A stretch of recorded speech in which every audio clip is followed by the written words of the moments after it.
What difference does achieving $100,000 make? And what happens around that point that catapults your net worth to the next level, to 300K, 500K, and even a million? Today, I'm going to show you exactly how your net worth skyrockets once you reach 100K and some concrete steps to achieve it sooner. So let's break this down. Why does everything change after 100K? When you're first starting out, saving and investing can feel like trying to fill a swimming pool one drop at a time. You drop $50 here, $100 there, but it barely makes a dent. You earn like, 3.5% on your high interest savings account and only earn a couple of dollars in interest. And after a few years of saving money, you might think, how in the world do people ever get to 6 figures and even a million? To answer these questions, we need to understand the money-making combo. And they're like a match and dry wood. Alone they do nothing, but together they create a fire. First, you need a critical mass of savings. And here's what I mean. When you only have a small amount of money saved, your returns will be small as well. Let's say you get a 10% return on your money in a year, which is a lot. If you have $100 saved, you'll only earn $1 a year.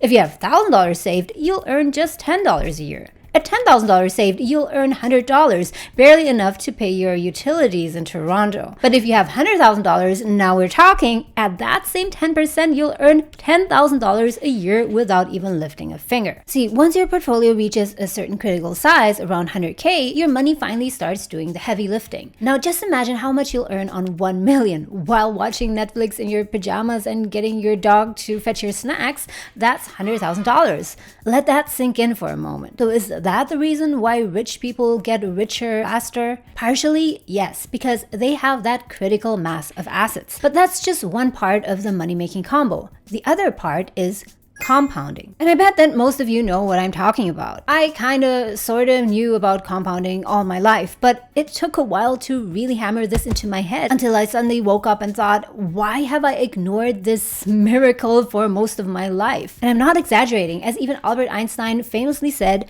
compound interest is the 8th wonder of the world. He who understands it earns it. He who doesn't pays it. So ignoring compound interest doesn't only mean you're losing out big time, but compound interest can even put you into debt. But that's a story for another time. In this video, let's focus on the upsides. Compounding is like a fertilizer for your money, and let's use a number example to see how it makes your money grow. Now imagine you invest $100,000 and you invest it at 10% per year for 10 years. If growth were linear and compounding didn't exist, you would earn an additional $10,000 each year, 10% on your initial principal of 100K, so at the end of year 10, you'd have 200K. Not bad. Now let's see what compounding does.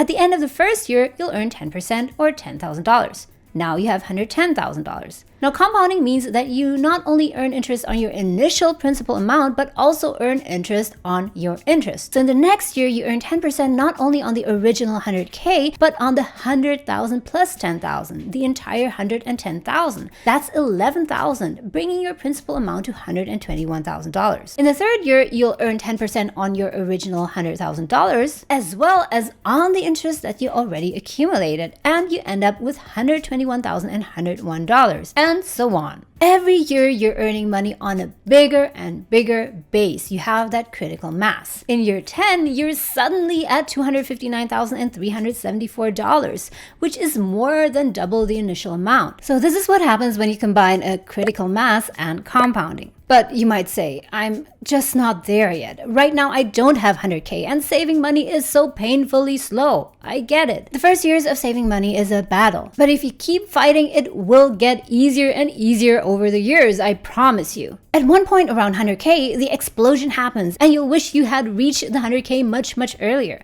But remember, later is always better than never. And to really drive this idea home, there's an old story about how even smart people can lose out big time by ignoring the power of compounding. Once upon a time, a man invented the game of chess for a mighty king. When the king offered him a reward, the wise men said, I would like to have 1 grain of rice on the first chess square, 2 grains of rice on the second, 4 on the third, doubling the amount of rice every square. The king immediately granted his request. A few grains of rice is nothing. Or is it? The first grains doubled slowly, from 8 to 16 to 32, but suddenly the grains started doubling to thousands, then millions, and so on, and by the time the wise man reached the 64th square, the amount of rice owed was enough to cover the entire kingdom to over 18 quintillion grains. Compounding starts slow, but suddenly skyrockets. But again, you can't reach that explosive stage if you don't first survive the painfully slow beginning. But now here's the catch. For your money-making combo to actually work and quickly get you to your first 100K and beyond, you need to invest your money at a healthy rate and not just sitting there in a checking account at 1% or so. In case you haven't started investing, don't delay it any further. It might feel a bit intimidating at first, but if you use simple online investment platforms like Wealthsimple, it becomes very easy. I've used Wealthsimple myself for over 4 years now, and I like it because it's super easy to use even for beginners, and there's no account fees and no trading fees if you use their self-directed investment account. If you sign up using my referral code in the descriptions below, you'll even get a $25 cash bonus straight into your new account just by funding it with $1.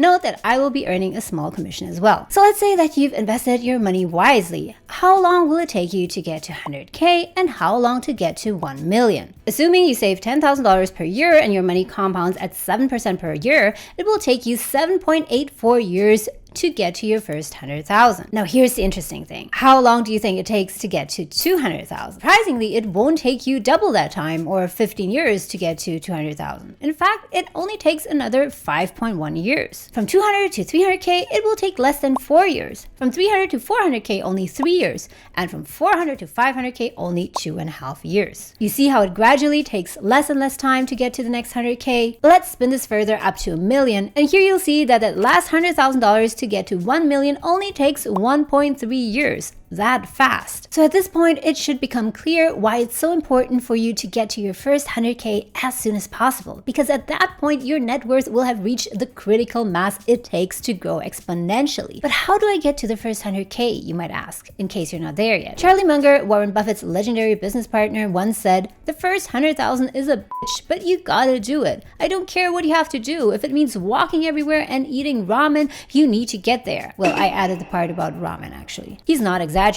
Until you have those 6 figures working for you, you have to do most of the work because you don't have the critical mass yet to compound. In fact, at the early stages, your personal saving contributions are much more important than your returns. So what does this mean in practice? Here are a few things you need to do to get to that 100K faster, and I've done all of these things myself. Step 1 is to maximize the amount you invest, and you can do this by 1, cutting expenses, which means anything from downsizing, meal prepping, using public transportation, canceling your unused subscriptions, and so on. Every dollar you don't spend is a dollar you can invest. But here's the problem. If you live in an expensive city like Toronto, as I do, there's a limit as to how much you can save. But luckily, there's no limit as to how much you can earn. So if you've been earning less than you'd like to, quickly find ways to boost your income. Negotiate your salary to get a 10 to 20% salary bump, or even find a new job. Start a side hustle and create new income streams. Whatever it takes, just stop making excuses and bring in that extra money so you can build that critical mass and your net worth can explode sooner. Step 2 is to invest smart. Where you put your money matters as well. If you're a beginner investor, it's smart to stick to low-cost index fund ETFs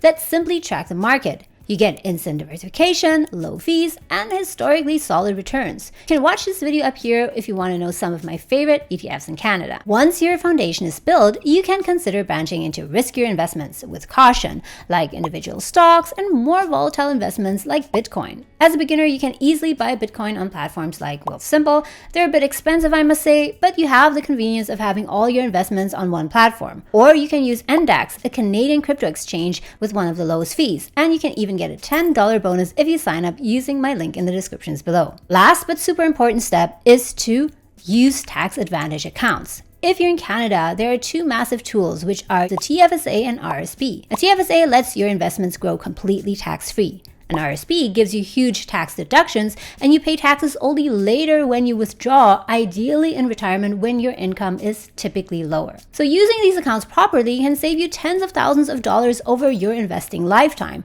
And if you want to know more about the TFSA and RSP, you can watch this video later. It comes down to this truth, guys. The first 100K will be the hardest money you'll ever make. After that, every dollar will get easier and easier. Watch this video next if you need more help on how to get to your first 100,000.